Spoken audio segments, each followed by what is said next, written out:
The revelation crashed over Brenda like a wave. I know why I am here. Standing in the center of the GICC, Brenda felt a powerful urge to turn and run away, from Glenn's hand, from the shining gold ring, and from the suspicious eyes of Mock and Davison. Instead, she stood dead still, clinging more tightly to the leather day bag that hung on her shoulder. I've got to get out of here. Her jaw clenched as her memory began replaying the scene from that cold morning, years ago in Elgin, Texas. It was about 6 a.m. and Brenda was entering the 4th grade classroom she taught in. There were only a few other teachers around at that time, as most were in their classrooms preparing for the day. The familiar smells of chalk dust and musty heat greeted her as she entered the room. She took 2 steps toward her desk but stopped short. A figure was waiting there for her, an elegant gentleman with an aquiline face and soft blue eyes. Glenn? Brenda stared in shock. Glenn Moody's smile flashed white in the dimly lit room. Good morning, Brenda.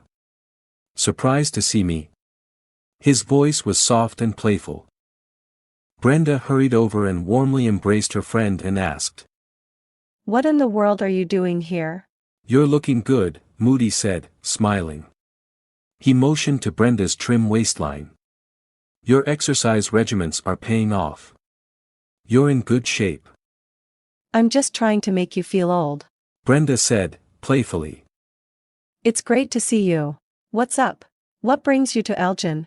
Just business. Glenn replied, glancing around the deserted classroom. I'm sorry to drop in on you like this, but I have only a few minutes. There's something I needed to ask you, in person. A favor. That's a first. Brenda wondered what a simple school teacher could possibly do for the man who had everything. Anything at all. She replied, pleased for any opportunity to do something for someone who had given her so much, especially when Glenn's life of good fortune had also been marred by so much tragedy. Moody leaned into Brenda and whispered to her.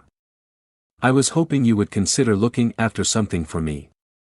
Brenda rolled her eyes. Not Thor, I hope. Brenda had once agreed to take care of Glenn's 150-pound Mastiff Thor, during Glenn's travels. While at Brenda's home, the dog apparently had become homesick for his favorite leather chew toy and had located a worthy substitute in Brenda's study, an original hand-calligraphed illuminated Bible from the 1800s. Somehow, Bad Dog didn't quite seem adequate. You know, I'm still searching for a replacement, Glenn said, smiling sheepishly. Forget it. I'm glad Thor got a taste of religion. Glenn chuckled but seemed distracted. Brenda, the reason I came to see you is I'd like you to keep an eye on something that is quite valuable to me. I inherited it a while back, but I'm no longer comfortable leaving it in my home or in my office. Brenda immediately felt uncomfortable. Anything, quite valuable, in Glenn Moody's world had to be worth an absolute fortune. How about a safe deposit box? Doesn't your family have stock in half the banks in America? That would involve paperwork and bank employees. I'd prefer a trusted friend. And I know you can keep secrets. Glenn reached in his pocket and pulled out a small package, handing it to Brenda. Considering the dramatic introduction, Brenda had expected something more impressive. The package was a small retailer-shaped box, about 3 inches by 8 inches, wrapped in faded brown packing paper and tied with twine. From the package's heavy weight and size, it felt like its contents must be rock or metal. This, is it? Brenda turned the box in her hands, now noticing the twine had been carefully secured on one side with an embossed wax seal, like an ancient edict. The seal bore the family crest with the number 88 emblazoned on its chest, the traditional symbol of consuming fire and new order in Gnosticism. Really, Glenn? Brenda said, a lopsided grin creeping across her face. You're the respectful master of a covert society, not the Pope. Sealing packages with your ring? Moody glanced down at his gold ring and gave a chuckle. I didn't seal this package, Brenda. My great-grandfather did. Almost a century ago. Brenda's head snapped up. What? A century? Moody held up his ring finger. This family ring was his. After that it was my grandfather's, then my father's, and eventually mine. Brenda held up the package. Your great-grandfather wrapped this a century ago and nobody has opened it? That's right. But why not? Moody smiled. Because it's not time. Brenda stared. Time for what? Brenda, I know this will sound odd, but the less you know the better.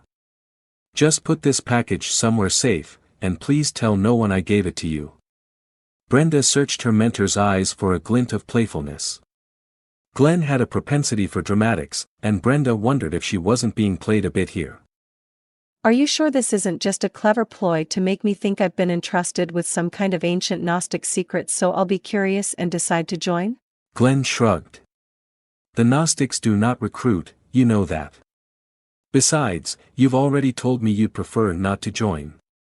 As Brenda now regarded the mysterious little box and its Gnostic seal, she could not help but ask the obvious question. Why not entrust this to one of your family members? Let's just say I have an instinct it would be safer stored without. And please don't let the size of this package fool you. If what my father told me is correct, then it contains something of substantial power. A talisman, of sorts. Did he say a talisman?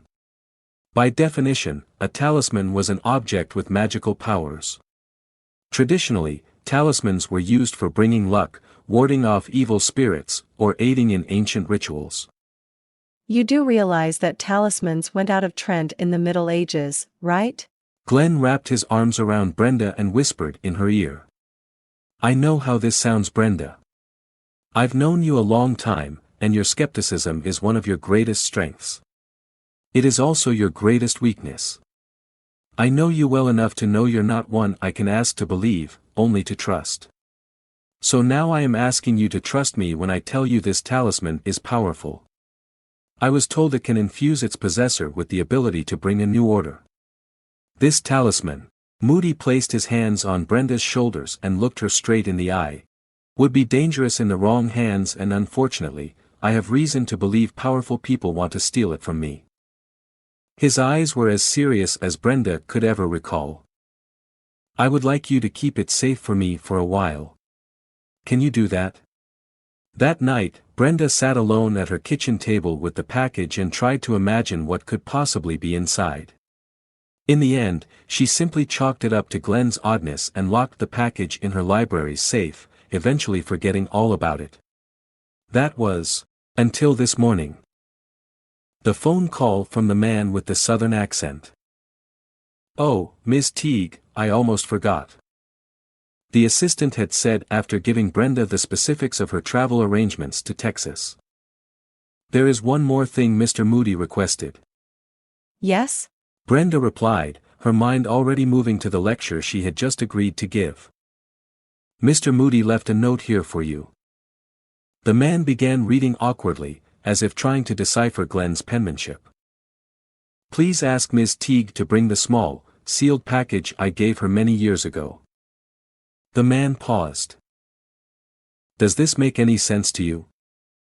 Brenda felt surprised as she recalled the small box that had been sitting in her library safe for a few years and then moved with her to Cairo, Egypt, and now sat in her study room safe.